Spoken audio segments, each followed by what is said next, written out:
Yay, did I get it to work? I think I did. I think I got it to work. Yay! Happy dance. Happy dance. Okay, here. Um.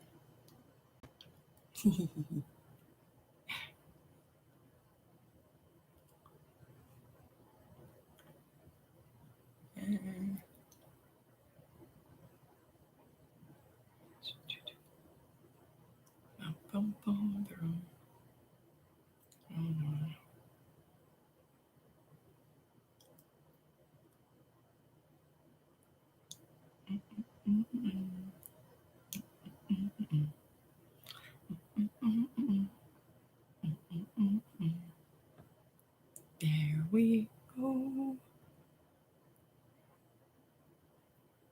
Let's see how much of a delay there is. Oh, it's kind of cool.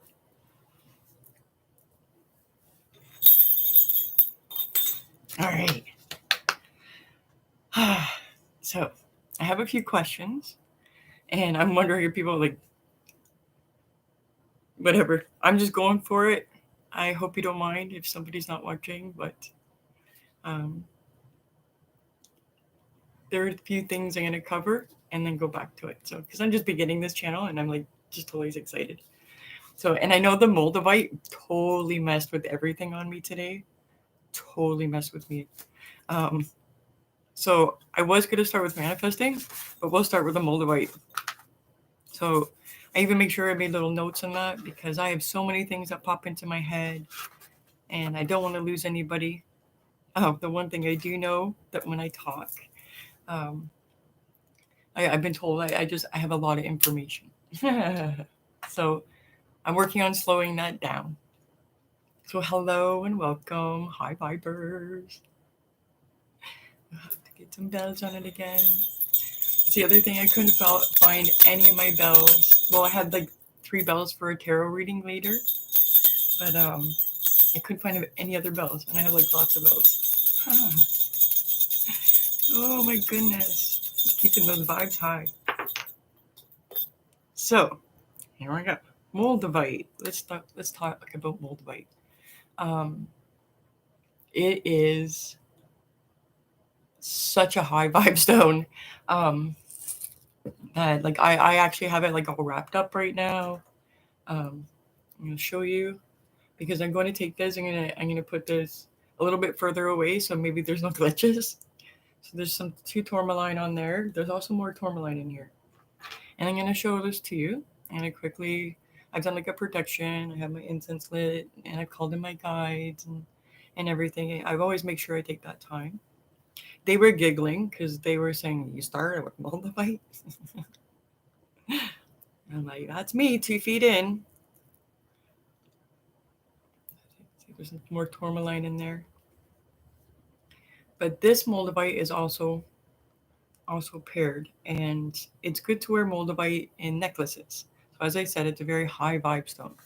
It's a stone of ascension. So here you go. Here's a nice little peek at it. Ooh, goodness, it's all over the place. But I have it paired with 3 peridots and also a bismuth. And I have a bismuth hematite.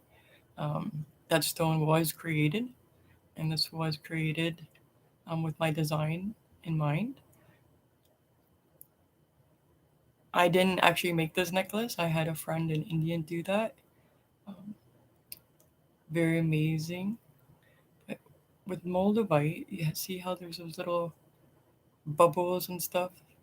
There's a lot of fake ones out there, and the Czech Republic is really strict on how much goes in and out because it isn't from our planet. It's from a meteorite that came billions of years ago, and that's what gives it such powerful energy. Because as we know, everything has energy, and this one carries a lot of energy. I'm really drawn to it right now, and uh, because it is the ultimate manifesting stone. Um, you will, if you want to create abundance in your life, pair it with citron or a stone that works with you or a crystal that works with you that you find that attracts abundance.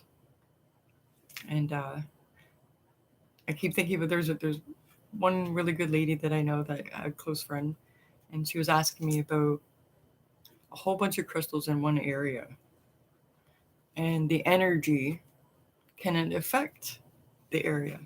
Yes.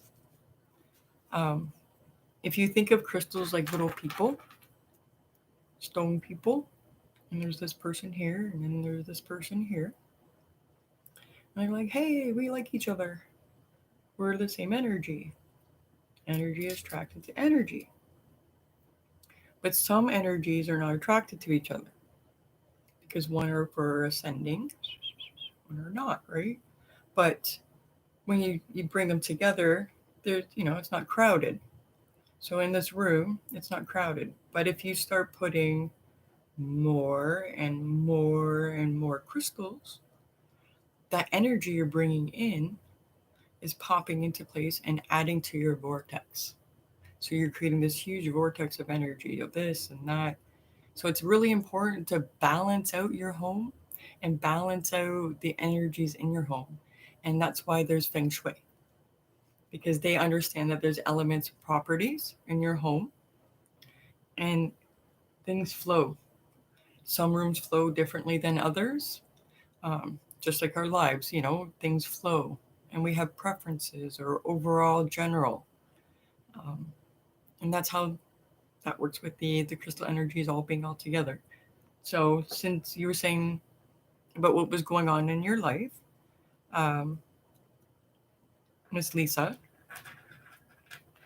uh, I would double check in the room, but before you go doing that, because you're in the home, I would go out, ground out until you really feel like you've ground out your energy, then come back into your home with new eyes and walk through your home, and you know it best. You can stop, close your eyes, and censor the energy. Like you might not even remember crystals that you have, or crystals that have dropped, or things like that, or crystal in a pocket, or a necklace, or a ring. Um, so it could just be off. Like just check your area, and that will work. So back to Moldavite.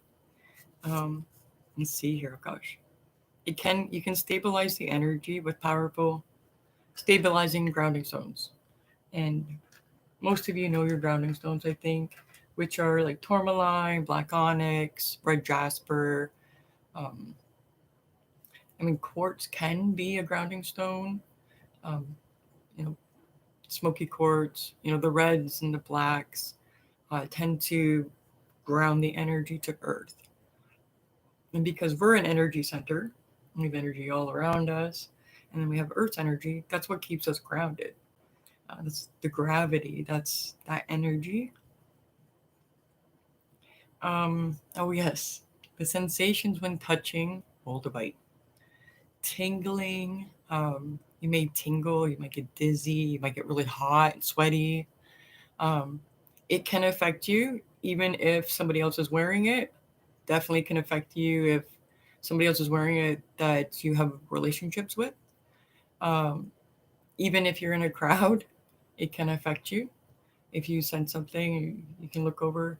You'll be able to sense it, especially after you work with Moldavite, because it's literally a stone that takes you completely out of your body. Your subtle energies come out and you ascend very fast. It's to the moon, like rocket fast. Um, and some people are like, wow, like they can handle it. And some people they physically are sick to their stomach. They feel like they've been on the sea for a long time, and they're like, so it's all different with everything. I do caution to work with Moldavite and water. Um, those are two very powerful manifestors on our planet, and putting them together can result in an overflow, and then that can be missed opportunities. I spoke a little bit about that in my last video, and I want to speak about that on manifesting, is that there can be an overabundance, and overabundance can cause problems. Um, I know our society talks a lot about balance, and balance is good, but balance doesn't take you forward. Balance keeps you in a moment, and Balance is good for mental mindfulness, energetic creation, and from our space. That's where balance is really in play. When we're starting to create, we need to move forward. When we hit something, it's okay to step back, but not too far, right? Because then if we continue to step back, that's where we get lost in our fears and stuff. And I've been there. I'm not ever gonna say I'm like the little Miss Perfect or I got my stuff I deal with. My big thing with manifesting money is I'm always like I'm a spender, and I like to give, and I have a hard time just holding. So we all have things in our lives, right? So I'm learning how to balance that out, and I've learned how to like be okay with me in front of a camera, and that took me like gosh quite a while because like it was the beginning of the pandemic, and how long are we into it now? Almost 2 years, a year and a half at least. So I try to take my time and be gentle with it. I've thrown myself in front of the camera a few times just to kind of like shake off the colds, and it works, like once you kind of break past that, it, you become comfortable and you're uncomfortable. Yeah, I think that's a good way to explain that. Comfortable and you're uncomfortable. So that's going to take us a little bit right over to manifesting. I just want to make sure. Yeah. Oh, yes. People feel disoriented with the Master Manifester. Yeah, use, oh, yeah, red. I find that for me personally, I like red jasper with it or a series of tourmaline. Yep. And I think it kind of covers about Moldavite. It's like very quick fasting. If you want to ascend fast, it's definitely a stone to work with or crystal, however you want to describe it.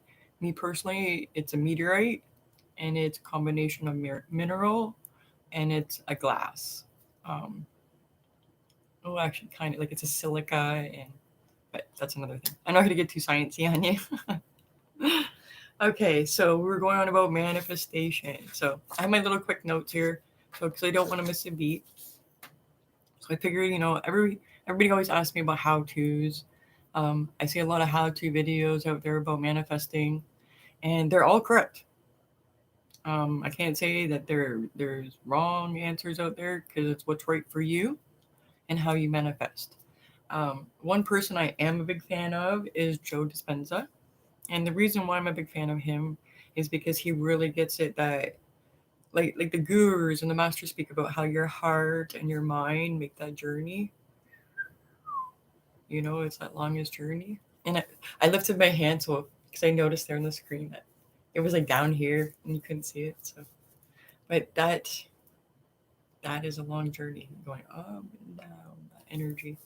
Um, I think I gave something away there because it's two journeys. You journey from your heart to your head, and then you kind of sit with it, and then you take your head to your heart. Um, but amazing things happen when that happens in your life. Um, I really do suggest those meditations and the basics when it comes down to manifesting. Abraham Hicks, um, Napoleon Hill. I mean, I'm going back to the 60s there. I'll jump back and go to the 1800s. Emerson um, Waldo Emerson. I said his name backwards.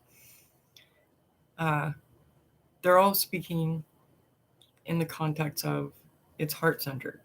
And what that means is when it comes from a place of your heart, there's no losing. You'll manifest what you need, and you'll understand that if you don't get exactly what you want, it's going to be something maybe a little bit different. And I tell you, most like all the time, I'm not going to say 9, like it's like 10 out of 10 times. It's always going to be better than what you expected. It's always going to be better than what you expected. Um, and a big process in manifesting is belief, knowing that you're deserving of it, and having to go through those emotions. So meditation um, is something a lot of people say that they can't do, and I applaud those people because they're like, my voices come, blah blah blah. That's good. Sit, through those voices and just allow them to happen. Let those voices just keep going. And then when you get those voices done, you're going to go through some uncomfortable moments, and you're going to want to get up, and you're going to want to go get a drink, and you're going to want to call your friend, and you're going to want to do this and that. That's fine. If you want to cry, wipe your face. But you're going to get into this endless moment of it manifests. Like, it just comes through. Showing my daughter this was a lot of fun. She was surprised over and over and over again about how things would just show up. And she's like it's like they're listening. And I'm like, yeah, they are.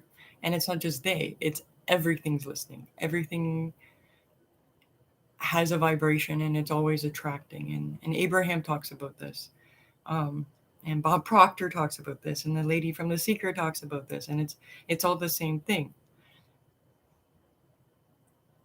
If you believe that you are worthy of having that in your life, it will happen. And then what happens from that point is you start opening your mind to questions.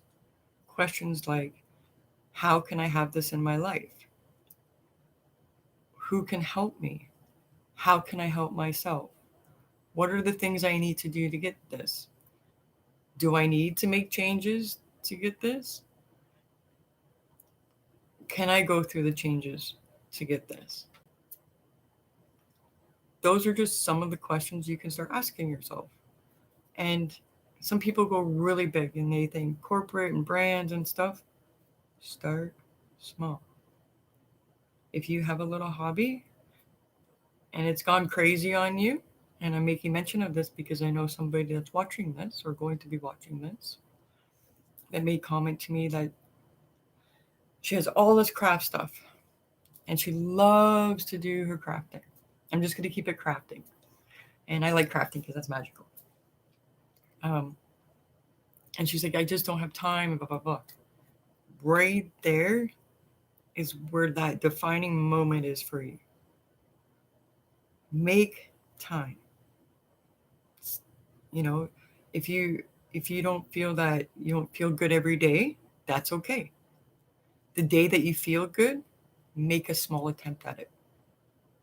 If you can breeze by it every day and maybe look at something in the bin, take one or two things out. Look at it. See if you can work with it. See what you come up with. Go from there. Your ideas will start once you start turning towards them. If you keep convincing yourself that it's too cluttered and I can't do it, I got too much pain and da-da-da, every day sucks, you've literally just created that reality. But if you say, okay, I understand, I'm in pain, that mess is cluttered, I have a lot to do, I don't know if I can do it, you can say, okay, I'm in pain, but I'm not always in pain. There are moments I do feel good. And in those moments, maybe I can do a little bit extra. But every day, I'm going to commit myself to at least 5 minutes of looking in one of those bins. If I have to, maybe I'll set an alarm on my phone. And if my alarm goes off, perhaps I could get excited because I'm going to go to my craft bin. And then once you make that decision, because it's not going to take you forever to make the decision on what you want to make, you're going to eventually look through your craft bins and say, okay, I want to make this thing. You don't need to make 5 of them. You need to make 3. Just one thing. The very first thing. Because then afterwards, then you can decide, do you want to sell it? Do you want to keep it? What is it going to be for you? Is it going to be your keepsake to the beginning of more? Or was it something you didn't really like, but you're proud of yourself because you finished? And you know that that's a stepping stone. So that could be like a visual, I did it, and then start the process again. And it might seem frustrating to start that process again, but you're worth it. You're worth that process to go through to find out if you like it or not. You're worth that process to find out how much you can do. You're worth that process to find out, can other people help? If not, can I find other people that will help? If my circle does not help me, perhaps I could find someone else. I wonder how I can do that. Wonder is an amazing tool. Let's see. Now, vibrations. I look down here to vibrations, keeping your vibe. I mentioned the Joe Dispenza meditation. Any meditation that works for you. But again, meditation isn't about, like, when you first get into it, people just think it's going to be this quiet space. And a lot of people shy away from it because they just, my voice won't stop. I'm thinking about this and this and this and this. It's okay. Think about this, this, this, and this. Don't beat yourself up. Just say, oh, I thought about this, this, this, and this. I wonder why I keep thinking about this, this, this, and this. I wonder how I can fix this, this, and this. I wonder how I can fix thinking about this all the time. How does this make me feel when I think about this all the time? How much time am I wasting if I keep not thinking about this? Maybe I should think about this. I'll think about this right now. And then think about it. Think about it. Make decisions. And then once you made that decision, you're going to feel pretty good, I think, because there's going to be a moment you're like, oh, I made a decision. And that's a moment you can just sit with. Be happy about just making the decision, knowing that you're excited. Now you're going to bring your body and your energy and your vibration into that future tense. I'm looking forward to. I'm looking forward to. That's a big one. A lot of people tend to think about what has happened, and the actions right there, what does it do? It pulls you back. If you're thinking about the future, it's pulling you forward. And the one thing that we are as beings are creators, and we have the ability to think forward. That's how we get out of trauma, by moving forward. There's eye rapid therapy that they do, that they say moving back and forward tricks your brain because it thinks it's moving forward. It thinks it's moving past the danger. I heard something recently, and gosh, I wish I remember who said it, but it was like in the last week, and I thought, this is brilliant. Gosh, I will figure it out, and I'll make sure that I comment it. But the difference between a cow and a buffalo is this. When a thunderstorm or a bad storm's coming, a cow will turn its back to the storm and run away from the storm. And that seems fine and dandy. But the storm's going to catch up with the cow. The cow is going to get tired.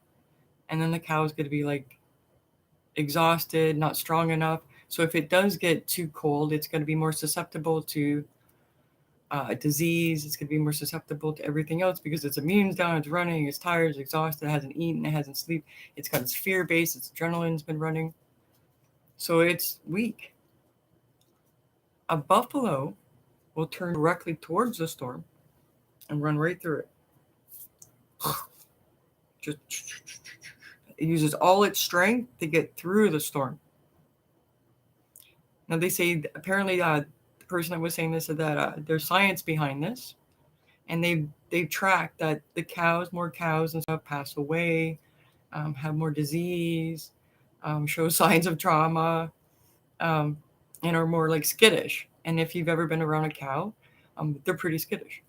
And a buffalo, apparently they don't have as many scars. They don't have as many. Hi, Louise. They don't have as many marks or anything on their body, and they're not as tired, and they're not as weak, and they're stronger. And they tend to do it as a herd too. So power in numbers, right? Going through that storm. I think that's an important lesson. I mean, nature is teaching us. So meditation, I've talked about that a few times already. And I can't even read my own handwriting. Oh my goodness. See? Nobody's ever perfect. I write too fast. I told you, fast thinker. Let's see here. Moon magic and energy. So I've asked a lot of questions about the moon. And this comes from one lady too in the UK. I've known her for quite some time, and I met her through some other friends. And she's a really wonderful lady. So hi, Pam. This one's for you. So moon magic. Moon magic is all about a relationship. I'm going to try to put this as in simplest terms as I can. Because the moon is hollow. They believe is hollow.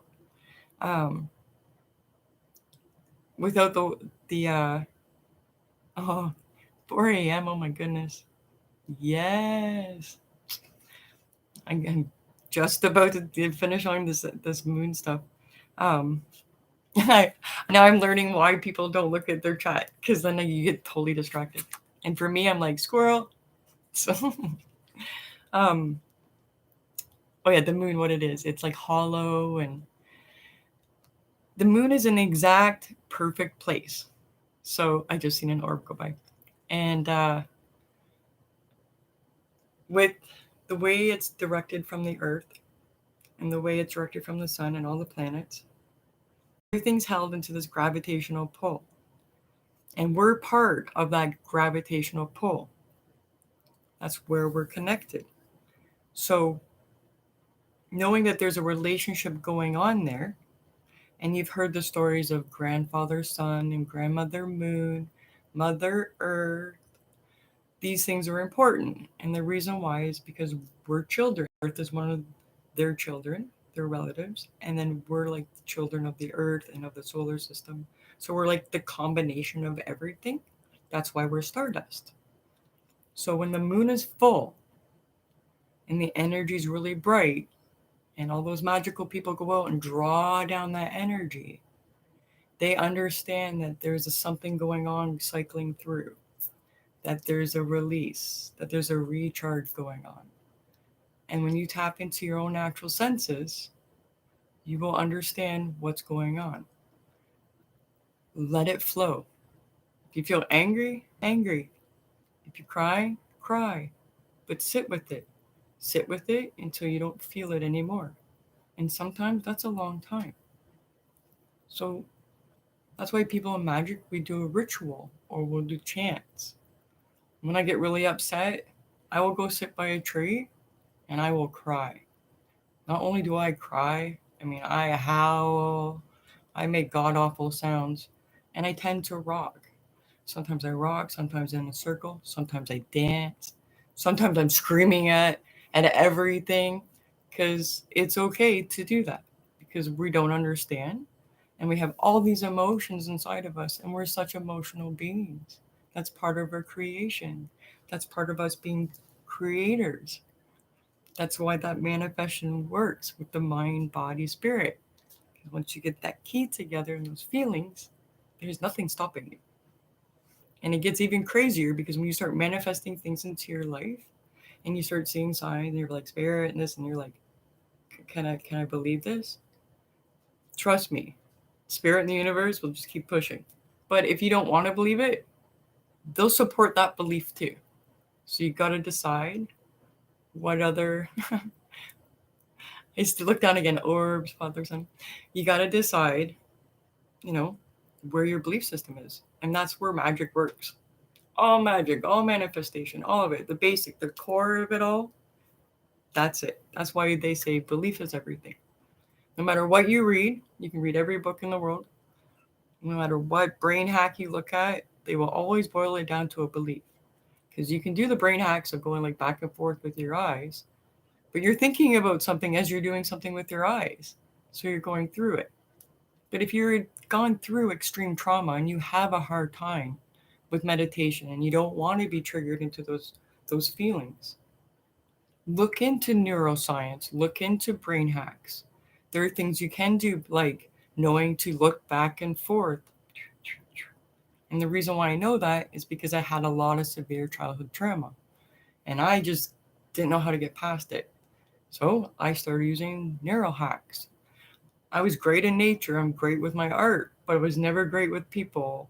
I would never talk about myself. I would overextend myself, always overgive, to a point that I was like, and I mean, there were times that like I've had my family and friends look at me and say like, you look like you're dead. You're pale white, exhausted. And I realize now in hindsight that I was hurting my family and my friends. Here I am trying to help somebody, and my family and friends are suffering because they care about me. So I've learned to kind of transition that. And I still work on my balance on, giving too much and obviously receiving. So I'm still working on the receiving thing. Back to moon energy. So everything is going on when the full moon or the moon is at play. So that's why a lot of magic is done by the moon. There's certain harvest times, there's certain this and that. So plants, air, water, earth, and ether, everything's involved. Everything changes with the cycles. And as the cycles go and you learn the cycles, then you're going to learn about yourself because then you can start asking yourself questions. How does this full moon affect me? What does this full moon do? Those things work. Yes, burnouts. You like the tapping? I find that tapping gets me like over like I don't know, oversensitized. I like it to put energy in, and I like to use like more of a sweeping motion to let energy out when it comes to tapping. I'm talking to you directly, Louise. um, I yes, I know it's sucky, right? But that comes from childhood trauma, right? I've always taken care of everybody. I took care of my parents, everything. So then they went through their thing when I got older because I started going out to the world and helping others. And then I had children and I was all over my children. Like we all are, right? We want the best for our children. I'm so glad that they're older. I love you guys so much. I know that they're going to watch this. I love you, Becca and Ty. But you guys knew mommy needed to come out and do this. So that's another whole long story. I'm going off. I'm going to look at you and I'm talking, Louise. Yeah, lunatics abound around full moons. My noisy neighbors might more get excitable. Yes. Because our energies go up. Our energies go, wow. I'll go on about a personal thing here. So I used to be a nurse, and I nursed in the geriatric field, and I specialize in brain and geriatric care and the process of dying. Like I said, I've always been in and around this somehow, some way, even trying to like fit in. I always found it because it was always my core. Us women, there's just core issues with us that we just come out, and that's just it. Oh, thank you. I'm really hot. It's like it's super hot here. Um, Back to the nursing home thing. All of us nurses would like brace ourselves. Like I remember as a teenager, because almost I guess out of teenage because I was 19, but my mom was a nurse, and I've always noticed the full moon since I was a kid, especially with older people, especially people with brain injuries, brain disease. They have no filter to say, "Oh, I should be acting this way," or they just go. And I've seen people climb walls. I've seen people do things that are just so erratic. I've seen people transform and actually think that they're wolves um, when they're like older state and in that dementia state. And you have to brace yourself because it starts. There's a whole week there. There's 3 days before, the day of, and 3 days after.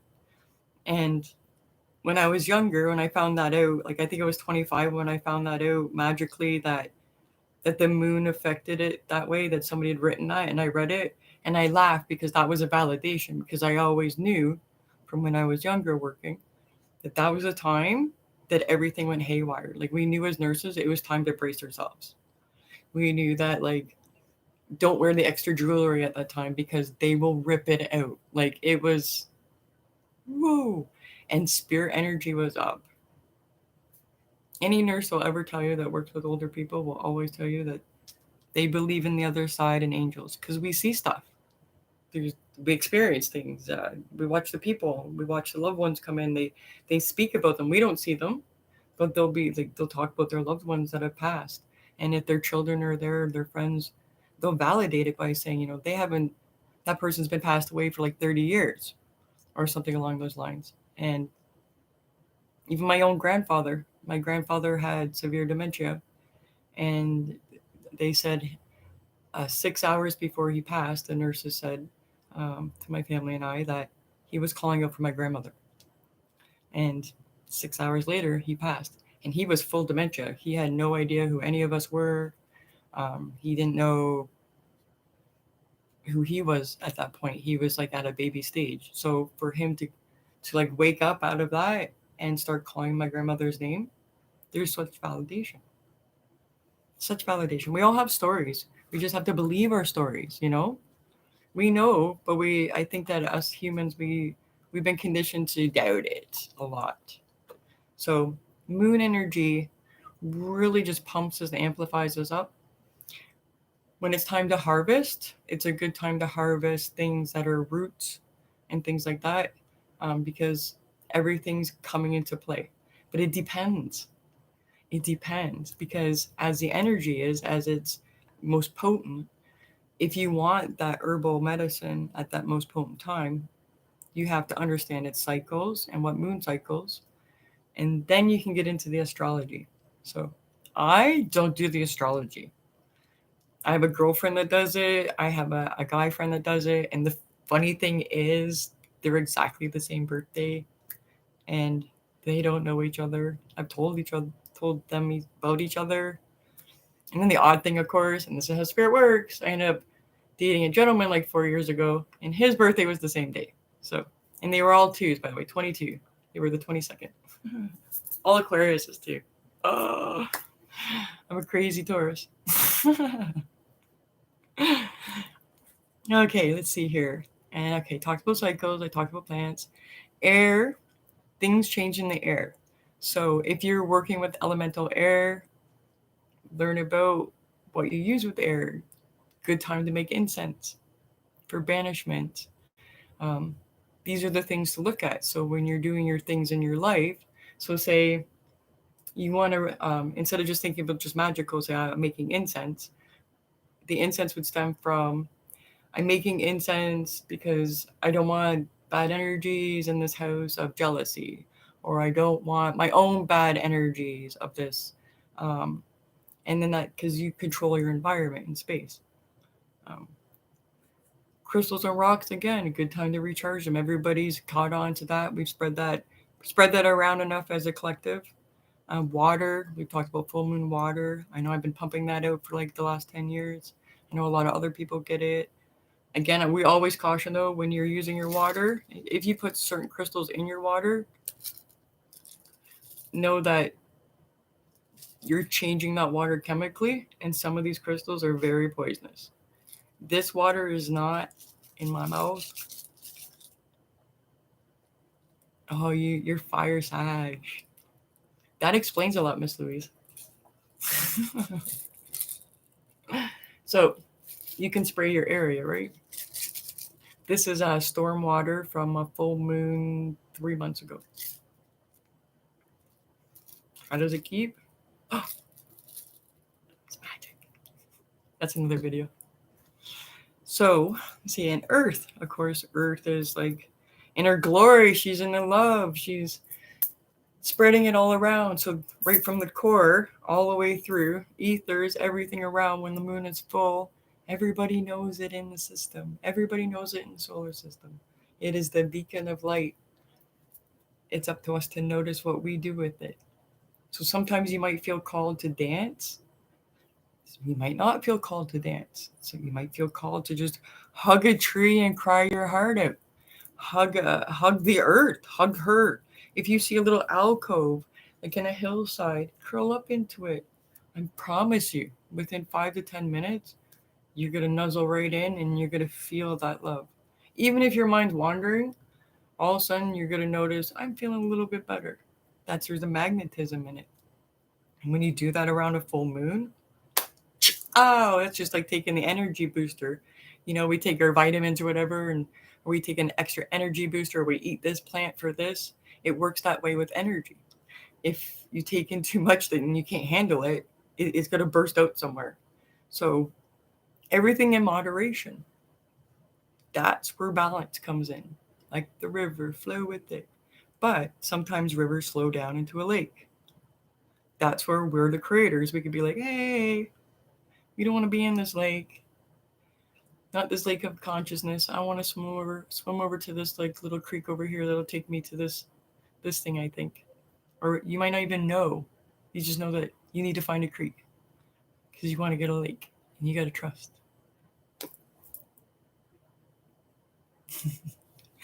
I have something in my chart that's a Sagittarius because I can't remember. Like I said, like I don't do the astrology. Everybody else tells me they're like I'm Taurus. I'm like Taurus, Aries. So I'm Taurus moon, Taurus zodiac, because you're born Taurus, and then my rising. What did I say? Mother, and my rising sun is Aries. So, oh my goodness, I'm all, and I can be. I can be. I learned that the hard way as a kid. I think that's part of being part of the vibe tribe, Miss Louise. Is there's oh my goodness. Nice until it's time not to be nice. I was gonna light the candle, but I didn't because it's just so freaking hot here. I have the thing closed halfway, but we're gonna have some thunderstorms. So I'm excited about going out dancing in the rain tonight, talking about moon energy.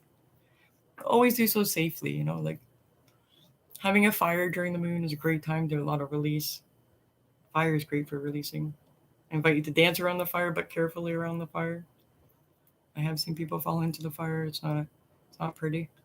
Um, I do have 3 books I thought I'd mention. So I'm always going to mention this book, just so you know. Women Who Run with the Wolves. This book is amazing. As you can see, I have like excerpts, like pages folded. I go back to it all the time. I love this book. I picked this book up, was it 3 years ago? 3 years? More than 3 years ago when I was at my elders in Quebec. My good friend, my sister, Wapna. I love her so much. I don't know what I've done without her. And she handed this to me. And I've seen this book over the years. But amazing, like no matter where you are as a woman, even as a man, I mean, you can read this book. You can get stuff from it. You just kind of have to, wave over as this woman everywhere. But it just, yeah. Actually, I'm going to read, I think I'm going to read a little quicker here. Because it's been called through, obviously. I did Babu, the belly goddess, today. So maybe when I redo this thing, I'll try to figure out a way to put a link there. I'm going to do the scapegoat. Yes, we're going to do the scapegoat. This is cool. And I've started my scapegoat. And you're going to understand what that is in a minute. The scapegoat. Sometimes in my work with women, I show them how to make a full-length scapegoat from cloth or some other material. A scapegoat is a coat that details in painting, writing, and with all manners of things, pinned and stitched to it, and all the name-calling a woman has endured in her life, all the insults, all the slurs, all the traumas, all the wounds, all the scars. It is her statement of her experience of being scapegoated. Sometimes it only takes a day or two to make such a coat. Other times it takes months. It exceedingly is helpful in detailing all the hurts and slams and slashes of a woman's life. At first, I made a scapegoat for myself. It soon became a heavy and indeed needed a chorus of muses to carry the train. I had in mind that I would make the scapegoat and then, having put all this psychic refuse together in one psychic object, I would disperse of some of my old woundedness by burning the scapegoat. But I kept the coat, hung it from the ceiling in the hallway, and every time I walked near it, instead of feeling bad, I felt good. I found myself admiring the ovaries of the woman who would wear such a coat and still be walking foursquare, singing, creating, and wagging her tail. I found this also to be true of women I worked with. They never wanted to destroy their scapegoats. Once they had made them, they keep them forever. The nastier and the gorier, the better. Sometimes we also call them battle coats, for they are proof of the endurance, the failures, and the victories of individual women and their kinswomen. It is also a good idea for women to count their ages, not by years, but by battle scars. How old are you? But sometimes people ask me, I'm 70 battle scars old. I say, usually people don't flinch. I rather happily begin to count up their own battle scar ages accordingly. As the Lakota painted glyphs on animal hides to record the events of winter, and the Natala and the Maya and the Egyptians had their codes recording the great events of the tribe, the wars, the triumphs. Women have their scapegoats, their battle codes. I wonder what our granddaughters and our great granddaughters will think of our lives recorded thusly. I hope it will all be explained to them. Let there be no mistake about it. For if you have earned by the hard choice of your life, if you've asked your nationality, ethnic origin, or bloodline, smile enigmatically and say, Scar Clan. Women who run with wolves. You can even find like part of the audiobooks here on YouTube. There are women on YouTube that go into this like, full length. They got years of YouTube videos of this book. And you know, it's a great go-to because then it's another sisterhood you can find. If you want to know a lot about earth magic, well, not really earth magic, but finding phone numbers. And this is marked up. I don't know why it's marked up. I didn't know it was there. Is that the spiral dance, a rebirth of the ancient religion of the great goddess Starhawk. Rituals, invocations, exercises, and magic. And this one is the 20th edition. Starhawk is an amazing woman. If you reach out to her, she'll pretty much get back to you. Amazing woman. She's all about helping our Mother Earth and our planet, and she knows what's up. She's been part of things for quite some time. This is her here in the back, if you can see her. This is an excellent book. She also has Drawing Down the Moon in verse, in her verse, and you're going to learn that when you're drawing down the moon and you're singing and you're bringing that energy, because you're naturally going to sing. It just happens. Or you do whatever, you dance, it comes in. I looked here. Actually, I'll read that part. It's in pink. This book is great for like a lot of stuff. And I like how she explains things and she gives basic rituals and explains that you add to it, right? I actually picked up this book for my daughter. I read the one a long time ago, and I actually read this one again. It's very good. I love that she updated it. She's got notes in the back. That's part of the update. Is she makes a lot of notes and biblical references. Not biblical, bibliographies. Much of the fairy material is still held secret. So many of the rituals, chants, and invocations come from our creative tradition. In witchcraft, a chant is not necessarily better because it's older. The goddess is continually revealing herself, and each of us is potentially capable of writing our own liturgy. I was just saying that. See, there you go. There's Spirit. Thank you, Spirit. Thank you, guys. Thank you, everybody. Love you all. I just felt drawn. I had to say that. I just get so filled with joy sometimes and gratitude. Like I gotta let go. Like if I don't, I'm just gonna hold it. Yes. Oh yeah, she's an amazing woman. And then this gentleman, I believe, passed away. I know sometimes they make it look like people are still alive, but he passed away, I believe, in 2012. And that was Stephen Farmer. This is great for beginners. I have sewing needles in here. I don't know why these things are in my books. I'm like, So I'm going to read what it says. It says, perhaps partly as means to connect with the human ancestral lineage as the spiritual power to which the original shamans had access. There, just so you can see that it's actually underlined. I was like, gosh. I read this book. There's another piece of paper in here. I read this book. I can't remember how long ago it was that long ago. And then I lent my books out, and then they don't come back, and then you rebuy books. I think this is the third time I rebought this book because I lent it out, and I never get it back. I don't blame them. It's such a good book. It's Earth Magic, Stephen D. Farmer. This is a fantastic book. especially like for like beginnings and stuff. Just understanding things, you get that really basic understanding of who and what you are, how you can access the planet. So then you don't have to worry, because some people get really confused and lost in magic because they think I have to celebrate all these Sabbats, I have to remember this, I have to remember moon magic, I have to remember herbs, I have to remember. What I find with earth magic is that he breaks it down to simplify it at a shamanic level. And magic has a lot of core principles that are the same. A lot of the beliefs are the same, a lot of tools are the same, and it comes right from the beginning. It comes from our Stone Age. We use stones as tools. They were our magical tools. We use medicines and plants. And to this day, we still seek medicine, plants, use tools, create, have ceremony, ritual, um, routine. All these things are actually considered sacred. By taking a few moments, like I said, like about going with the bin, you just take a few moments.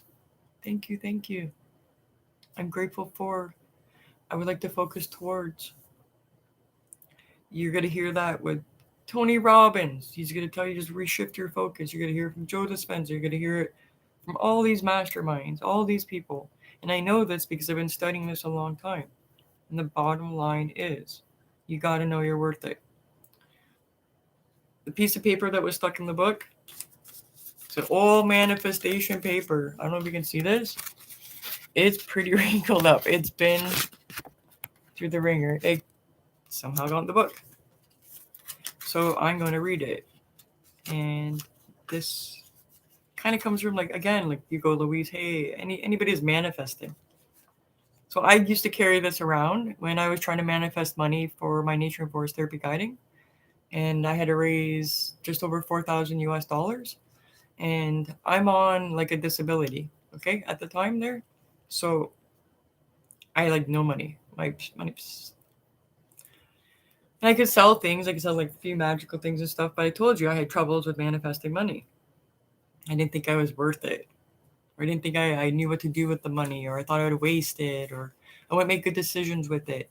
There was all those things, right? Or I was afraid that even if I entrusted somebody with it, that I might screw that up. Or I might pick the wrong person because I was picking such toxic people in my life.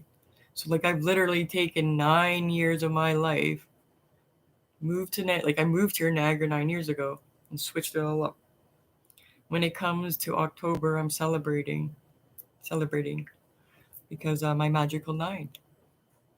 And if you look at astrology for Tauruses in this full moon, there's a reason why I'm finally live. There's a reason why I'm finally out here, because I do follow those lines.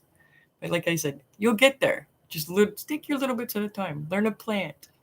Learn about the sun. Learn what water does. Learn what a cucumber does. It'll all start being there, and then your brain will just remember. And if you don't, you can rehash it. It's okay. You got this beautiful, magical little tool in your pocket now, and you can ask it anything, and it will tell you the answer. Or a million answers that you have to choose from. So on to what I was going to read here. It says, I know and trust I am worthy of having what I want. It always shows up for me. It always works out for me. And I allow this to be worked out for me. I know and trust that it will work out for me, and it will work out for my highest good. I mean, you can even shorten that. I know and trust I am worthy of having what I want. I always know it shows up for me. I always know it will work out for me, and I allow this to be worked out for me. Now that I'm saying it, it's starting to come back to me, and I'm like, oh yeah. It's like I did like the ching ching ching goes the money tree. That's just a catchy mantra. And I sing it still to this day if I feel like I need to bring in a few bucks. And I did. Yesterday I had something come up and I had to manifest some money. Ching ching ching goes the money tree. And it worked out beautifully. And I'm so grateful how it worked out. And it worked out in a way that can continually help others. And it just ended up like awesome. Awesome. Better than I ever even expected. So, and I try not to expect. I like it when the universe surprises me. So I want to give a couple of shout outs too. So yeah, oh yes, I have one more question after this too. So I answered Lisa's about Can the crystals, can you have an energy overload? Yes, you can. Just like if you eat too much, you can get a tummy ache. If you walk too much, your legs are going to hurt. If you work out too much, your muscles are going to ache. Too much is too much. Go outside, ground out for 10, 20 minutes so you feel right.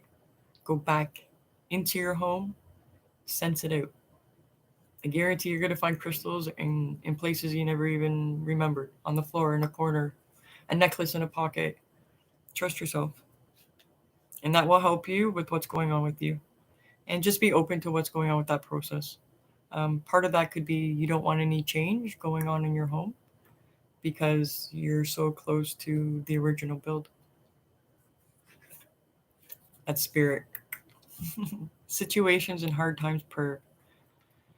That was another one I got asked. So situations and hard time prayer. I don't want to give anything specific. I think that when you come into a hard time, it gets balanced to your situation. I'm like actually calling on spirit on this one. I'm like, spirit, I need your help on this one because I don't know how to answer this so much. I wrote this down just like 25 minutes beforehand. I never had time to think about it.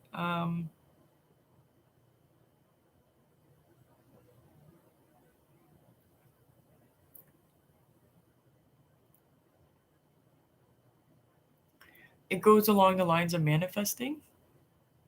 Is kind of what I'm getting. Is write it out. Allow it to go out. Be okay with what you're feeling, because it's really important to know what you're feeling, and then go from there. Find a solution. Start asking hows. Christy Alley again. I love. Is it Alley? I think I always call her Christy Alley, and she's not Christine.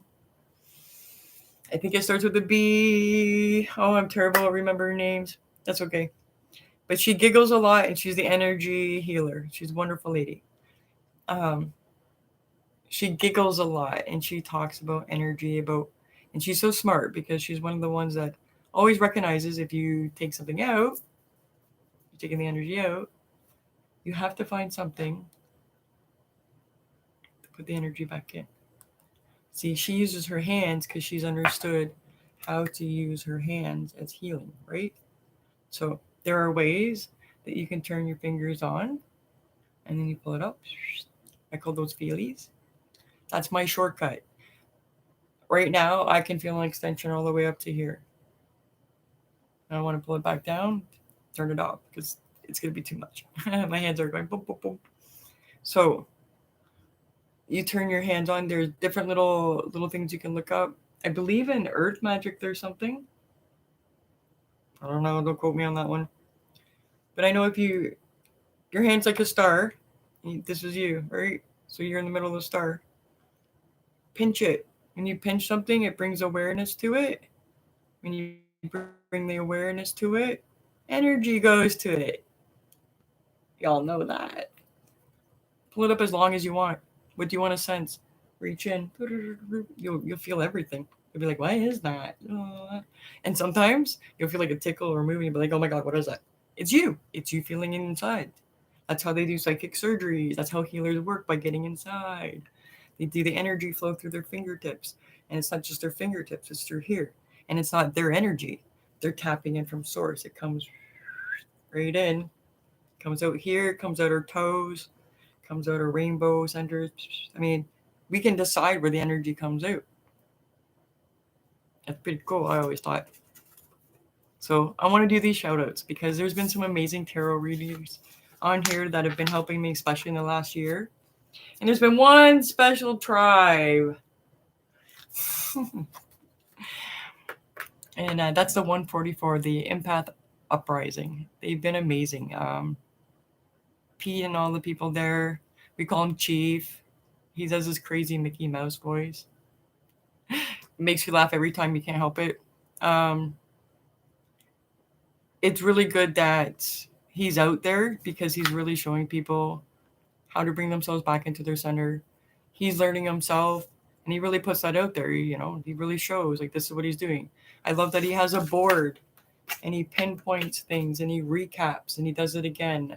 I really enjoy the fact that he's showing people, because even like people like me that I have like all this information, I know what I'm doing, but I couldn't get my self-care down pat. I couldn't get defiant self-care. And that's what that tribe did for me. An amazing tribe. Amazing tribe. I'm watching a lot of people evolve in there, and they're just doing amazing things with their life. People are shifting their lives. They're blowing me away. Really, they are. I'm just watching in awe a lot of the time. I'm in love with that tribe. Y'all so awesome. I just felt another freaking orb right in me. So, Spirit's like, I got something to say. Yeah, okay. It's this one's for JDS Tarot. Um, big thank you to that guy. You're amazing. Um, there were things that I would just kind of pop online and boom, you're like, I have this thing that I had to go live. I'm like, really? Because like you just popped up that you went live, and I just happened to come on. I think I'm gonna listen to you. Listen to you. You're really good at what you do. You're an amazing tarot reader. You're open. You're honest. You're direct. Tell it like it is, and you sing it like it is. Oh, behold your heart. John, I love your heart. So please be sure to check out JDS Tarot. The other ones that I really enjoyed, sometimes hit and miss, but I just found JDS like every time hit. Chloe Taylor, another one. She really is coming from her heart space. She really is in it for people. She has a really good balance, and she's really trying to help people, especially in a magical, like if you're going down that magical path, if you want to go down Wiccan, pagan. I don't even like titling it, but they like, people as humans like to title and label. So along those lines. And then this secret Shaman Oracle. That woman is a powerhouse. Her and Baba Jolie. Powerhouse channelers, people. Wow. Like incredible sisters there. Just boom. And yeah, those are my shoutouts. I think they're pretty amazing. So I might not have a lot of views, but I know that I can put them over that way. And to me, it's not about that anymore.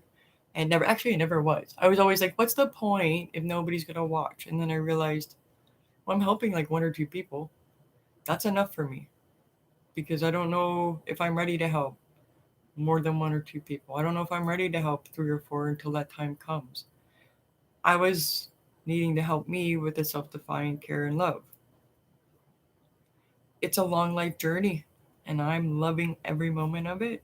And I feel right on time, right on place. And it took a lot of freaking craziness this year for that to happen. And that was a new moon. Just, I never thought I'd see a release on a new moon like that. And it was. Oh my goodness. This is a Zoom meeting. The other piece of paper is long gone. It was for a photography class. So, I like tarot. Tarot is just a form of divination. So, find what is good for you divining things. You could do something simple like this, Louise. Have 5 coins in your hand. Yes, oxygen self unmask first, 100%. Thank God for the tribe, right? I needed to hear what he had to channel. It was perfect. But back to the 5 coins. So everything's divination. You can have 5 coins, 5 rocks, 5 whatever, but make sure that they have like a yes and no answer. So why 5 coins? Because there's 2 sides. Determine what is yes and what is no. Is heads yes? Tails is no? Okay, you shake up your coins. Should I do this? Blah, blah, blah, blah. Throw the coins out. If you have 3 or more of what's going on, so you say you have 3 heads and 2 tails, that's a yes. Do that 5 times. That's right. I Ching, baby. You could take just regular coins in your pocket. You don't need no special coins to do it. If you're coming up, so you got 2 for 2.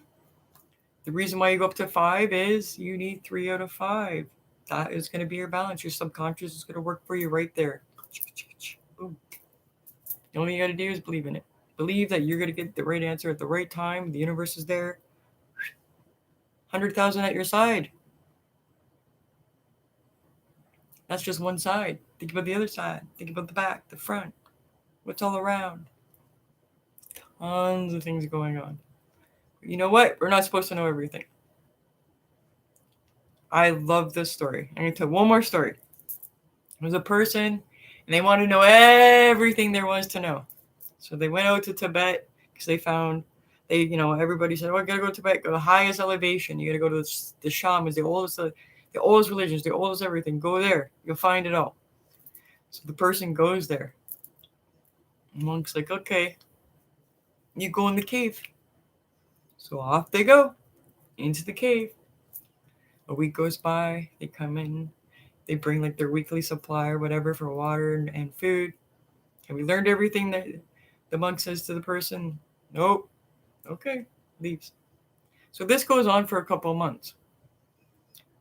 And then the monk's like, I'm getting tired of walking up this hill every week. I got to do something quick in the process. What should I do, spirit?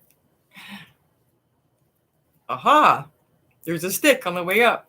And that's going to help me. So he goes up. Gets up there. Person sitting there. Have you learned everything? Do you have the answers to everything? They reply, no. Takes the stick. Whack! Do you know everything? No. He continually whacks the person until finally say, okay, I don't know everything. I'll never know everything. I can't know everything. And then he put the stick down and said, yes, finally you understand. I'll go home.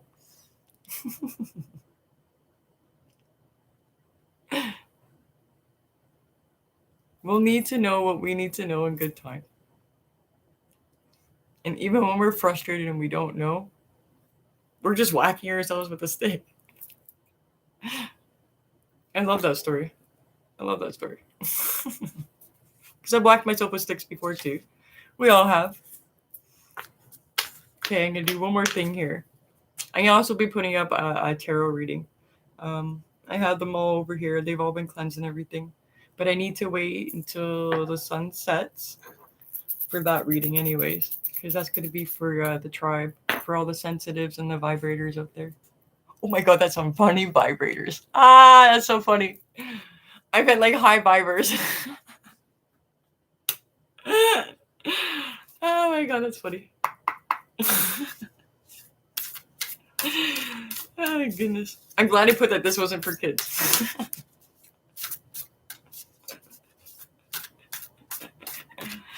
Be unpredictable to keep things flowing. Break the stick. Yes. Break that stick. Ooh. Oh, look who's showing up. Wow. Really? Okay. So, in my head I was asking those who are watching and those who are going to watch, what do they need to know for the full moon? You got Morgana. Death and magic. It's time to release and renew. A lot of people are afraid of working with this goddess, and I can understand why. She's really powerful. I even like, I'm not sure, because she can like, and she's good. She's good temper. She's all about justice. Oh my god, this is great. This is a validation for me. Because Morgana can also be seen as Hecate. But it depends. Depends on what religion you're looking at, what history and mythos. So this one here is inexperience. Persephone. Just like in the story of the belly goddess, I feel so compelled to say this. She was naively looking at a flower, smelling it, ready to touch it, and the god from the underworld came up and snatched her. And her mother went in her just craziness of despair. And the earth suffered. We all suffered because she was in pain. She lost her daughter. This is her daughter. And she cried and cried, and finally she was on the side of a well, and she was kind of resting there, and Babu showed up.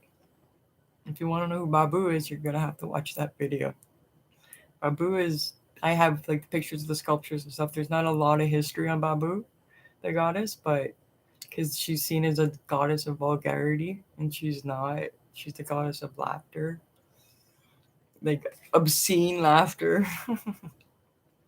So I feel like with the inexperience is that you need to trust your experience. That even when I just told that story, find the laughter in it, feel through it. You'll find the laughter. Ariana, it's time. It's time. It's time. Yep. It is true. Just like you said, I just looked down the comments. When the student is ready, the master appears. That's right. It's perfect time. Isn't she gorgeous? I love these cards. These are like one of my newest decks. I've been reading tarot, by the way, for a long time. I think I started like when I was like 18. Definitely when I was 18. And I know that because I'd ended a relationship, and I went to one of my families, one of my cousins, and there was a lady there giving an angel card reading, and I did it, and I turned over like the 2 divine cards or something, and she was like, "Oh my God, you have to be a reader. Nobody does that." So I learned to read angel cards. That's the first thing I learned. There's tiny little angel cards like this big. They're crazy. And this is the past. Let go of the past. Death and rebirth. Death and magic of that past. Because the past is not where you are anymore. It served you. It did what you needed to do. It taught you what you needed to need. To know, hear everything. Now it's time to move forward. You got it. You got the time. You're worried that you're inexperienced, but guess what? You have Mother Earth, Demetra, guiding you. She's there for you. And all this love is going on. Because let me tell you, grandfather is shining his light to grandmother. That's why she's illuminated. I'm making sure people know that now. She's so illuminated. She's so full of love. And she's shining it out, giving it to everybody, to all her children, to all her family. Look at all the love. It's such a beautiful time, the full moon. And I think the reason why we go so crazy now is because we're out of tune. So that when we're going all crazy and our emotions start flowing, we're just naturally starting to flow back into our good state. Let it flow. Let it flow. Okay, this popped in my head. I seen this thing that was going around social media. It said, breaking news, the moon is tired of being blamed for everybody's emotions. I had to say it. So I'm going to do one more thing. I'm going to do one more quick reading here. I'm going to do this. This is a reading. The God, between worlds, invocation to the God. The priest steps into the center of the circle and picks up the drum. Beating a strong, pounding rhythm, he begins to chant. Seed sower, grain reborn, horned one come. Don't get upset. As soon as I read that, I'm like, people are going to go, what? Please look into who the horned one is. There's no devil. Other voices join hands. Hands clap out a rhythm on bare thighs. Feet stamp the floor. There is a great shout. I'm not reading the rest of that chant. Because that's not meant for what's going on right now. But, like, energy-wise, but I get what it's saying. It's saying, get out and start your ritual. Get out and start your ceremony. How do you do that? Well, I guess I'm going to have to do something with the videos with that. But until that time, trust yourself. I believe I have like a healing gathering retreat videos out from like when I first started this. I might see all nervous and twitchy and stuff, but you'll get through it. The information's there. I think there's like 5 or 6 videos of it. It's just taking you through so you can have a quick little nature retreat. It doesn't cost you money. It costs you time. It costs you time to go outside and just gather those things. Take the time. Do what feels right with you. You know what a ritual and ceremony is if you ever gone to church. You go in, you all sit down, you get up, you sing, you give praise, you listen to something, you learn something, you sit back down, you give praise, and you go, you leave, and you commune, and you share the stories, you validate feelings, you're interchanging with your community, you go home. In a ritual, same thing. Ceremony, same thing. If you're doing it on your own, you can do it on your own. Instead of coming out to the community in a way of like greeting everybody, you can be like, I'm coming home. That's your community. If you have animals, that's who you're greeting. It's just your perspective.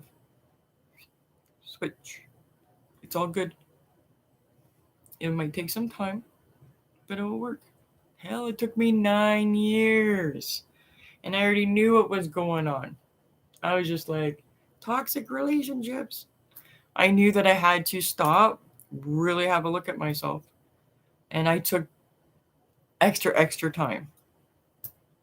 I hear Spirit laughing because Spirit's been bugging me for a long time. I've had friends bugging me for a long time to kind of come out. And I've always just been nervous. And when I went actually looked at what I was nervous about,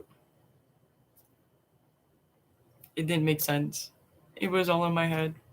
Kind of like what I'm saying here. As soon as you address it, and you look at it, and you really look at it.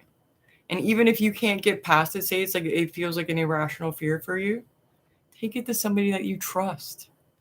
And if you don't want to be a friend, reach out. There's mental health workers everywhere, at least over on our side, and I know in a lot of European countries and stuff. And with COVID happening, I know there's been more outreach. And if you don't have it in your country, reach out to another country. Reach out to a trusted friend online. There is someone. Find someone. Okay, and now I do have one more thing I have to address. There was a lady that was asking about making money, again on a very fixed income. Now you said you get overwhelmed and stuff when you're looking at your bin, and I mentioned about going in and doing 1%. And I know I mentioned about going in and looking at it and stuff. And maybe you will feel that 5 minutes isn't enough. I'm acing this. Oh, I guess so. Thank you for your confidence, Louise. I'm going to get back to this here. It's really on my mind because I don't like knowing that somebody's suffering and that they feel that they can't have. I'm hoping that you can see past the clutter and just know that there's a gem, there's a hidden treasure in those tubs for you, waiting for you to create it. And when you create it, you're going to know because it's going to bring you joy. And that's the joy you're going to want to show with others. You're going to want to show the creation you made. And I say that as an artist. I say that as a creative, and I say that as a single mummy. I know it's like to be on a system. I know it's like not to have money. And it freaking sucks. And you worry as a parent. And when I opened up to Spirit and I started learning about, really listening, because I was like, this isn't going to work. It works. I started even buying like things off eBay when like eBay was way back in the day. And I would buy like raw emeralds from Brazil and have them shipped over. And I'd resell them here. But I would pay like a minimum price. Because you could auction, right? I don't know kind of like what it is like today, but back then, like it really wasn't auction. Like you would sit there and wait. I got these emeralds and I'd resell them.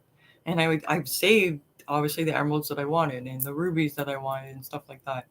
I know that seems like an extreme thing, but I chose something. One, I've always loved crystals, And then I found that if I bought raw crystals, that they're still the same crystal. I learned how to work with the crystal a bit, clean it up. I learned more about it. And then I just would sell them sometimes as raw. And I found that they would sell better with the less work I did. So the less work I did to the actual crystal, because people want to do their own work.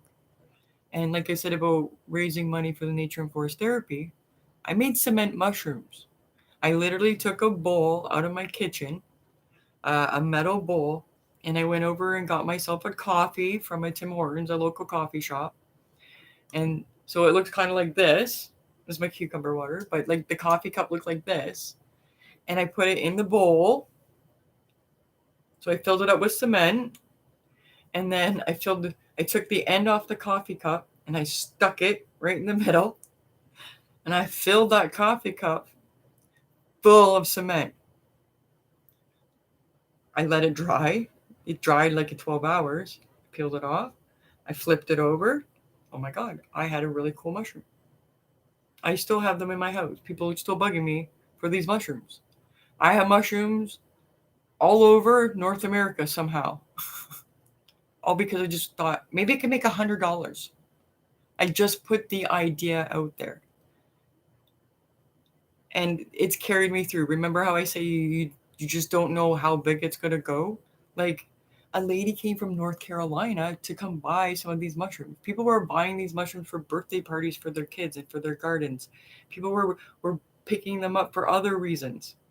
So if you have cement, which I don't know, it's pretty heavy, but if you can find some of your little niche, there you go. There's ways. You just find something.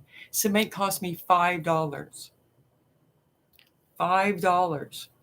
What it really cost me was my daughter and I taking the wheelbarrow, walking over to the local store and hauling that freaking cement back because we didn't have a car at the time because we were just so broke. And I was like, this has to change. We keep going through this dip. Things go good and this dip. Or like we never went without, but I was like, I was ready for more. That was my more. Do you know? You don't know, but I don't know why I said do you know. I think I'm getting hot and the heat's getting to me. I have an art proposal that I put in with my city here in Niagara Falls. I got the installation, I got the approval. So I have an installation to do for my city for their city art night. Guess what's involved? Cement mushrooms. This has been going on since 2018. Cement mushrooms. And just some crazy little idea that I just thought, I need to make money to change my life. I want to take this nature and forest bathing course, become a nature and forest therapist, so I can bring that connection because I didn't know how to say, this rock is feeling and vibrating like this. And I was like, well, how do I get it so that they can experience it on their own and I can just listen to the experience and validate it for them? How do I open the conversation? It brought a whole new world to me, like a whole new conversation, because then now, look at me again. Cement mushrooms. I'm sitting here online talking to you because I figured out that communication. It's amazing. Yes. Water in the sun, I really like, Miss Louise, is when you bless it. You bless it on the hour, every hour for 3 hours. Some people actually go 6 hours. Some people go 9, depending on what you want to do with the water, and how you want to bless it. Here's a little tip. If you want holy water, put a little pinch of sea salt in it. Bless it from on noon in the full sun. Bless it. Noon, 1 o'clock, 2 o'clock, at 12 o'clock, 1 o'clock, 2 o'clock. Let it stay 2, 3 o'clock, and then bring it in. Put a little pinch, just a little pinch of sea salt. Deal with priority issue first, what annoys you most needs attention. Make cement toadstools for kids. See, cement.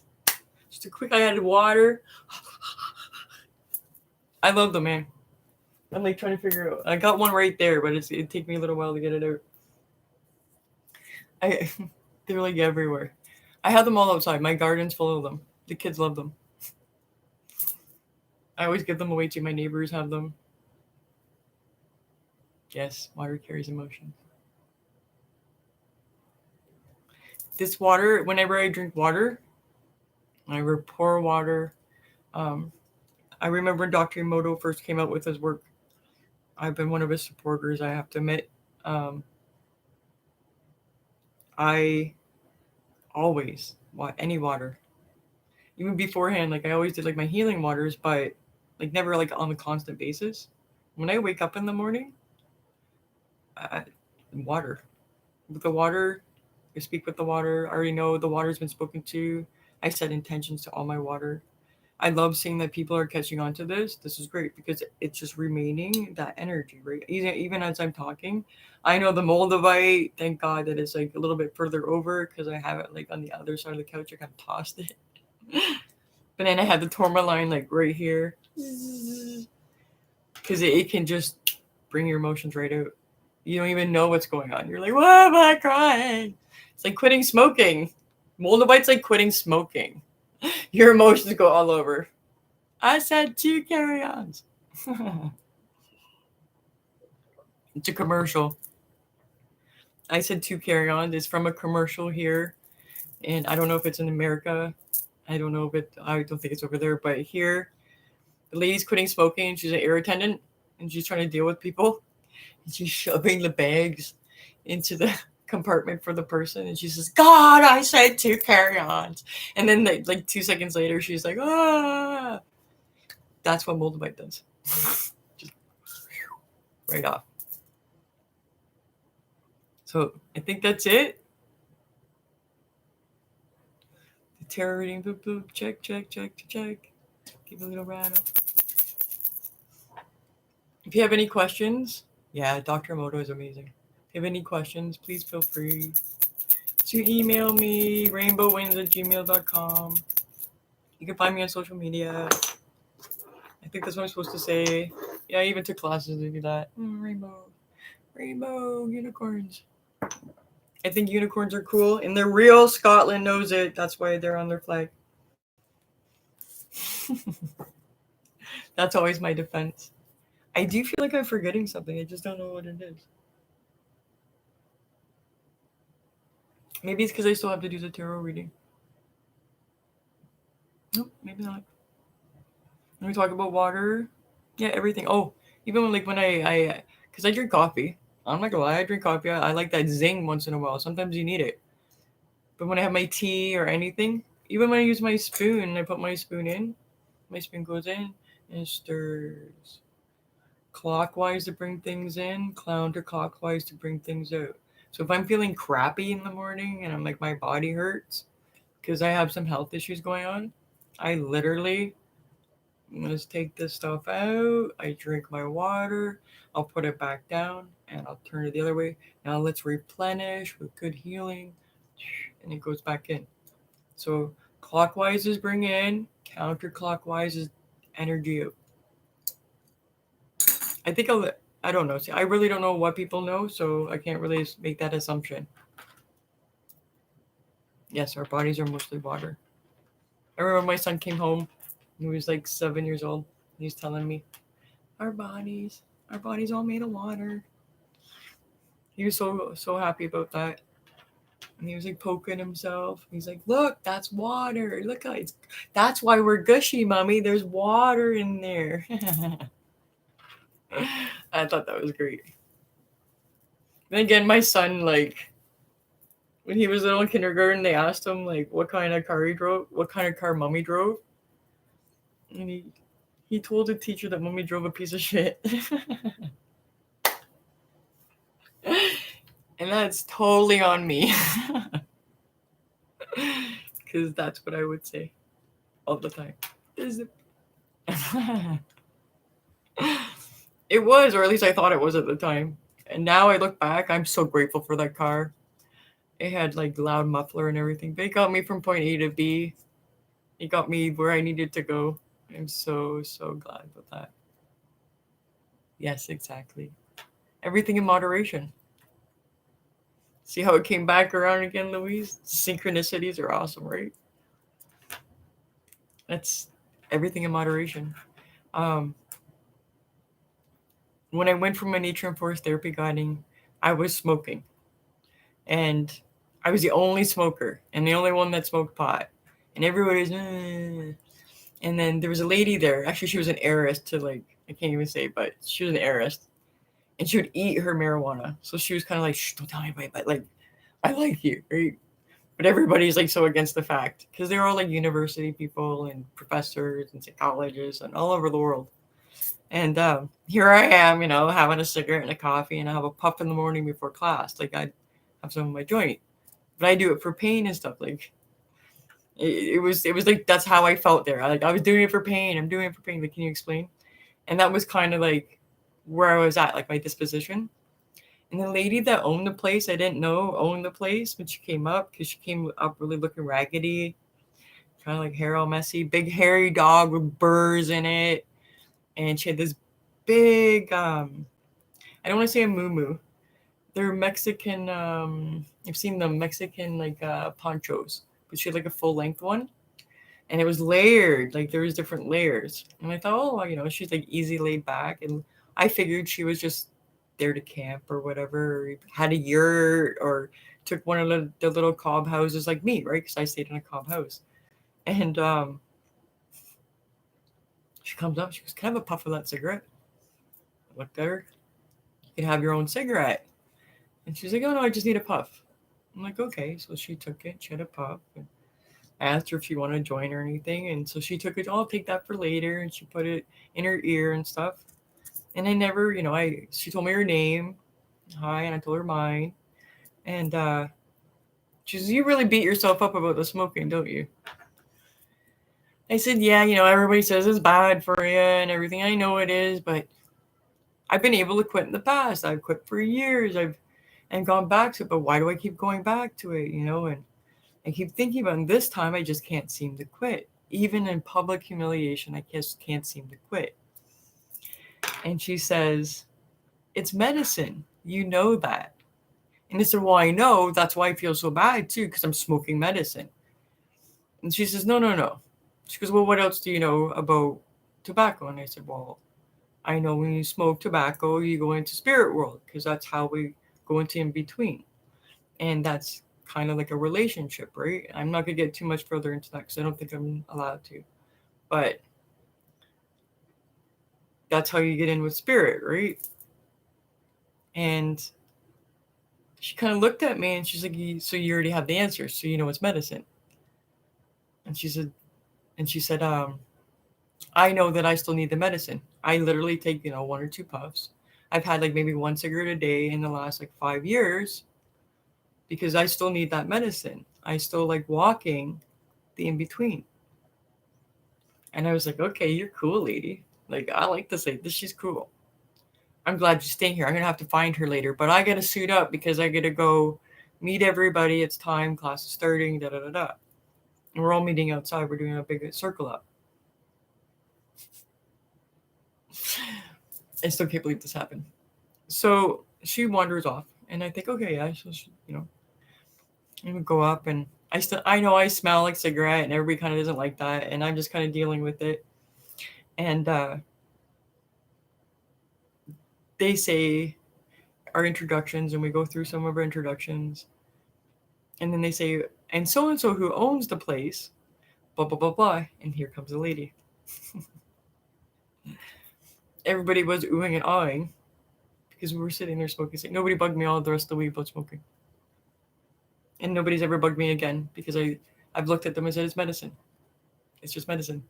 I don't smoke a whole bunch. I don't smoke a lot.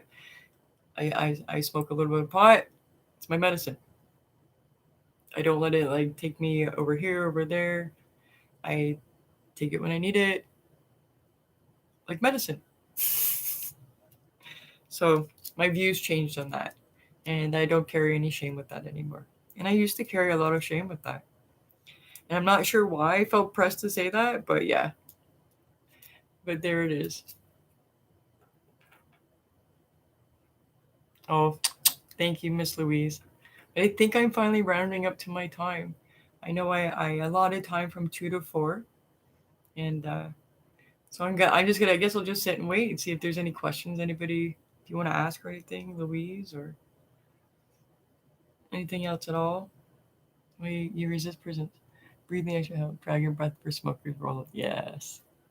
Well, I know breath work. I think that's why I'm such a cocky smoker.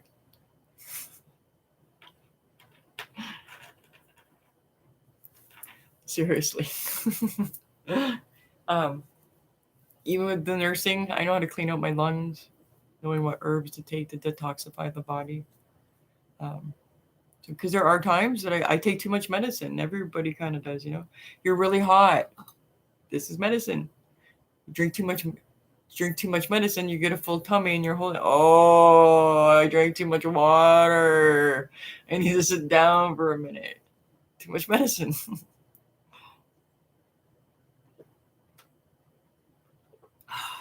I love cucumber water, mint water, lemon balm water. You throw berries in your water. Mm. Nom, nom, nom, nom.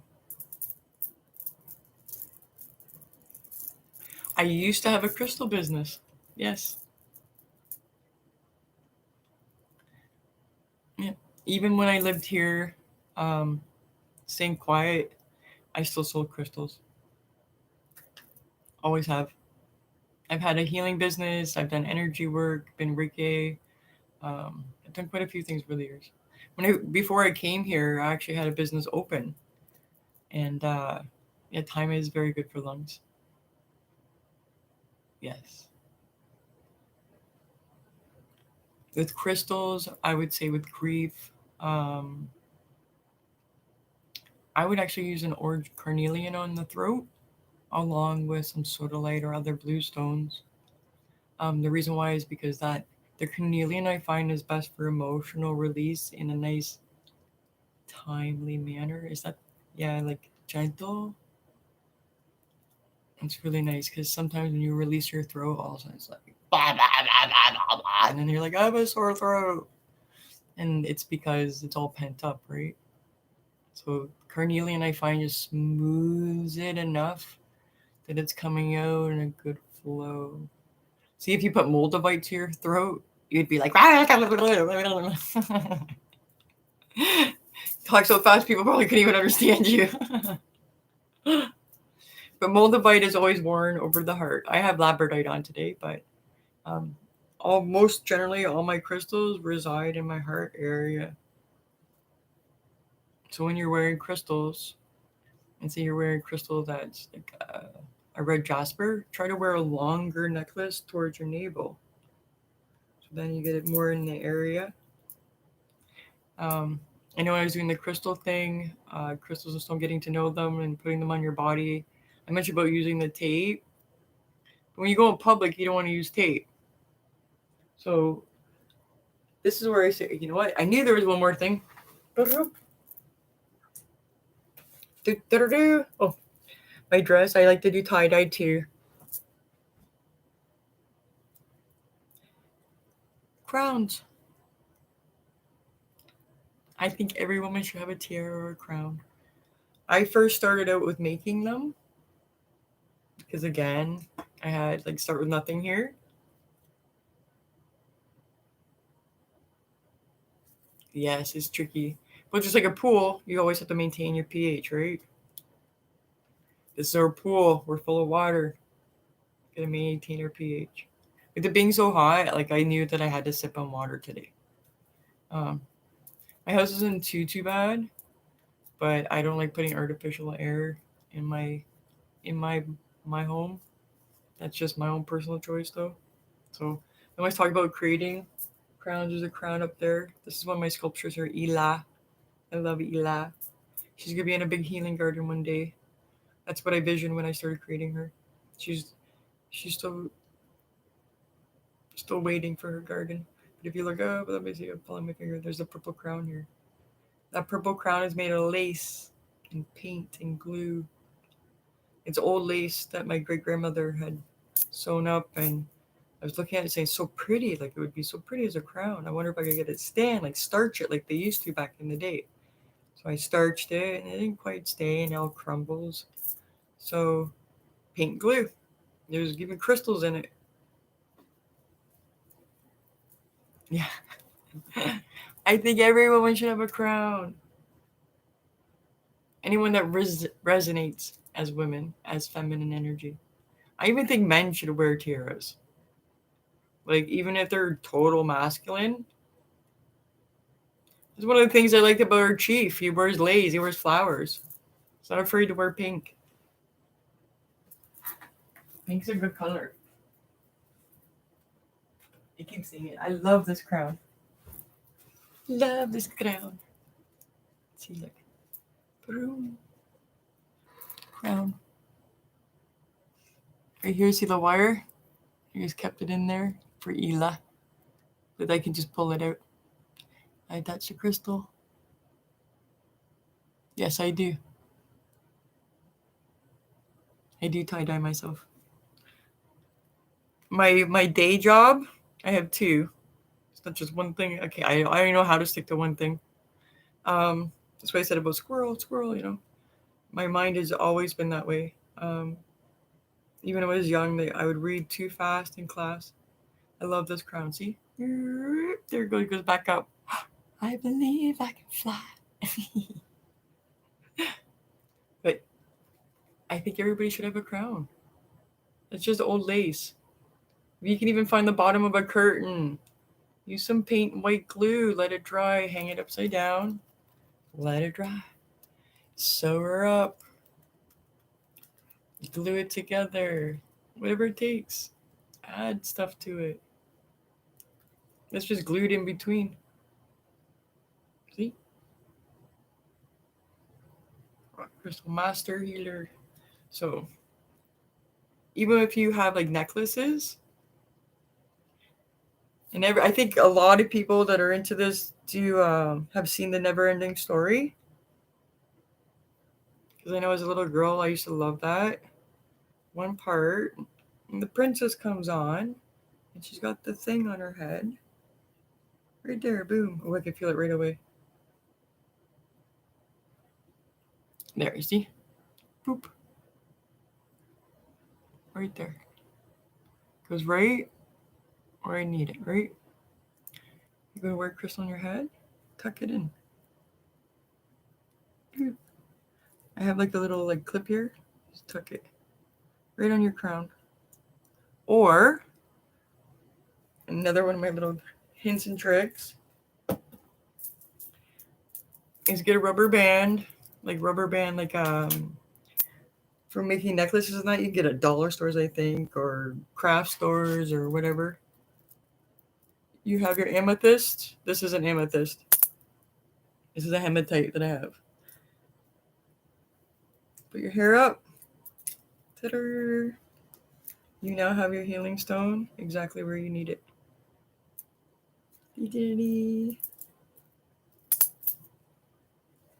I've been doing that for, oh my goodness. I started that because I found all these great healing bracelets from Nepal. I have, we all have our favorite stories as healers and stuff.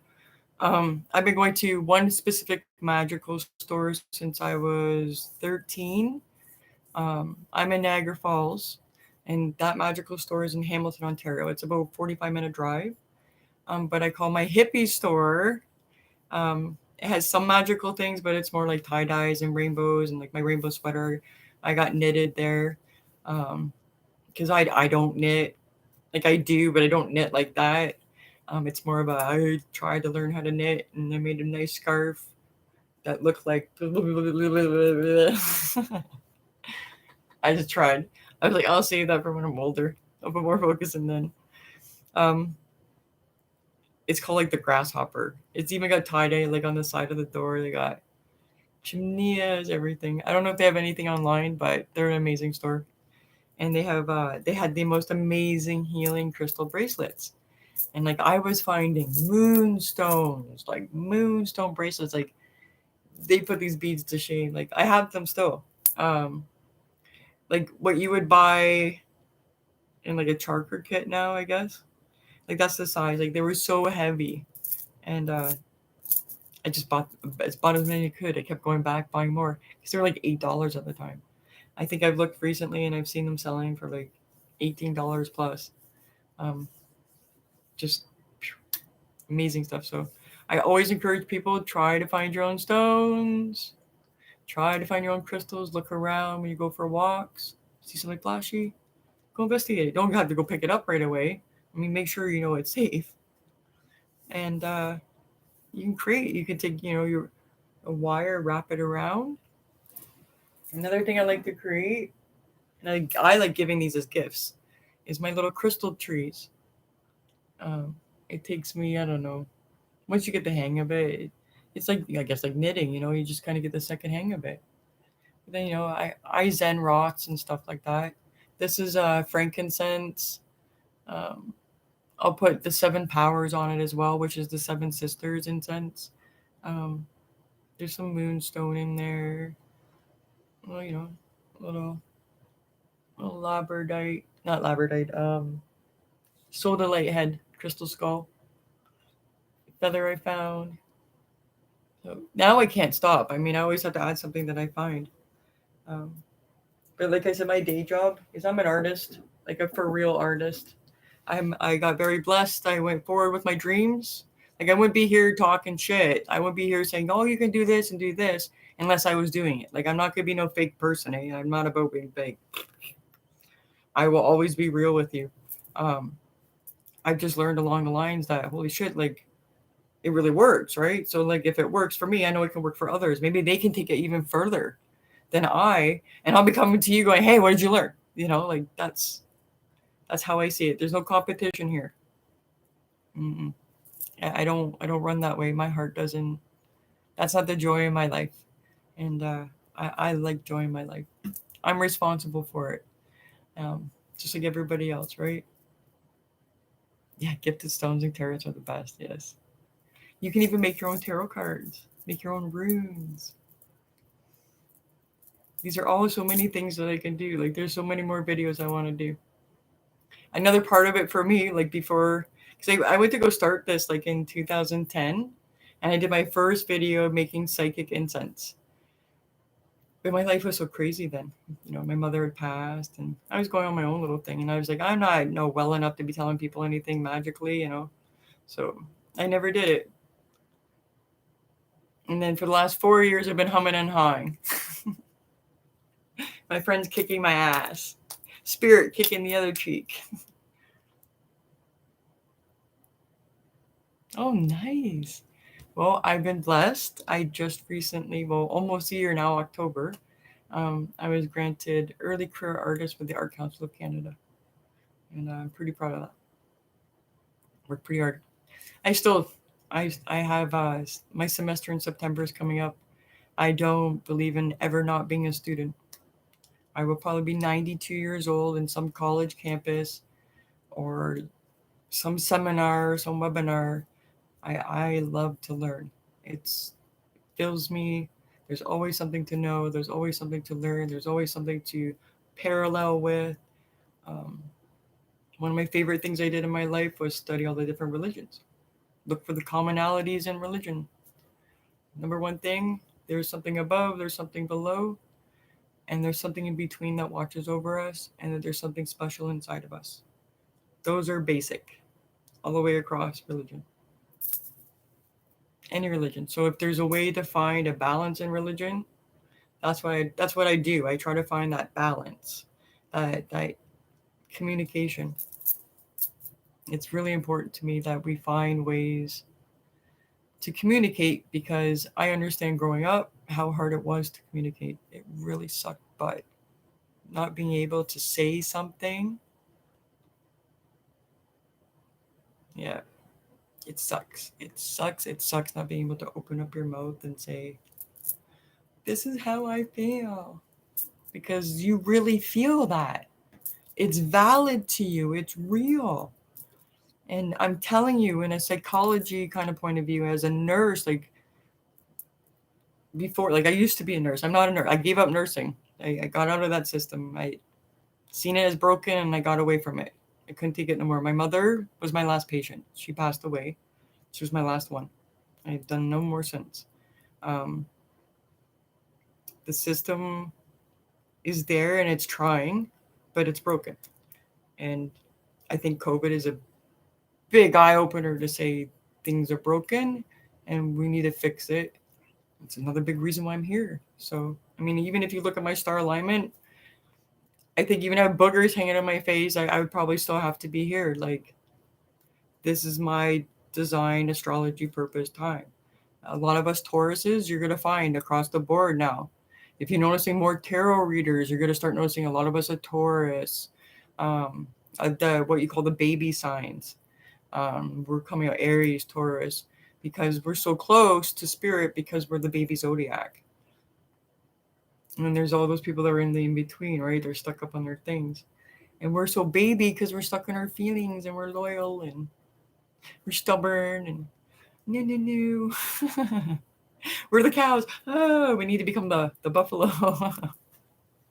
And we do. Three heavens. I've heard so many different things on heavens. I've even heard everything from 12, 7. I don't really discuss too many times about when I channel and how far up I go.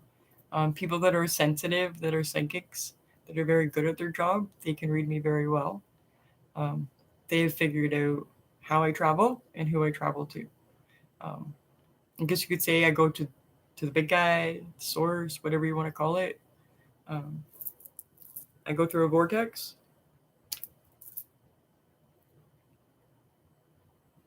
I lost my mother in 2011 as well. And that's what knocked me down. It knocked me down for, oh my God.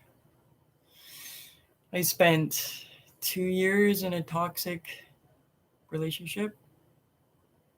I spent the first year after my mother died drunk. And I was never a drinker. Yeah. I remember at one point I actually said to the universe, I think I'm drinking too much. And I looked down and there's a happy face. I took a picture of it. It's on my social media from all those years ago. Once in a while it comes up in memories or whatever. And I remember the smiley face. And then about a week after that, because he was getting a lot of persecution. You're a healer. You shouldn't be drinking. And I was like, I'm not healing anybody but myself right now. So leave me alone. Like you get judgment and you start realizing, oh my God, there's so much judgment in the world. Am I being so judgy? Because, the energy, what we have is what comes back. And it was just crazy. But they came like a week later and apologized because science came out that the middle of the universe happened to be my favorite drink in the world. The smell of it is I was a golden rum and raspberry drinker. Didn't believe in ice cubes. I didn't believe in pop. Rum and raspberries. Golden rum and raspberries. There's pirate jokes all the time. Oh my goodness. That would suck. I started drinking, and then after that I went to an eating spell when I first came here 9 years ago. So the first 2 years I just suffered until I realized like how toxic what I was in. And that's one of the times when I left a relationship and my father graciously took me in. And he said, oh my God, you look like you're dead. Why didn't you tell me? Blah, blah, blah, blah. And I'm like, I don't want to be burdened. A lot of us sensitives are like that. We're just so amazing in our heart, right? And I'm sure that that's what's going to come to this channel. If there's anybody that's kind of just reflect it. It's just a reflection of themselves. It has nothing. I don't take it personally. Nothing personal. I've never been an over-exerciser. More like eating too much chocolate. Oh, it's 4 o'clock. Oh my gosh, it's 4 o'clock. I've been going on for 2 hours. Wow. I've only done this one other time, and that was in my improv class on Zoom during the pandemic. It was one of the things I did to overcome my fear of being on video. I took some improv art classes. They're a lot of fun. And I've discovered I have dirty humor. That's why I put up the belly goddess laugh. Belly goddess, Babu, because I really resonate with Babu. Just funny jokes. I've had some of my energy friends. They're like, "You're just amazing because you can just go," and I'm just like, "Yeah," but I always have that in between that peace. I'm going to sign off, my love and my lovelies. I send you so much love. Oh, I know what I want to do. Did I mention about the prayer? That kind of popped in. When you say your prayer, I did. I went back to belief structures. Say what you need in the moment. Because me giving you a basic prayer and giving you an all-purpose cleaner for an ink stain, you need hairspray. You need rubbing alcohol to get the ink out. So I say that is refine it, your prayer, to what you need. Know that you're loved. Know you're lovable. Know you're worth it. And that you're important in the world. You really are. There might be billions of us, but there's not billions of you. And we need you. Oh, I love that, knowing the birds are calling. Hello, birds. Seriously, I love that time. Have you ever noticed, Louise, the birds sing the loudest in the morning and at night? They automatically know to give thanks for the rising and setting of the sun.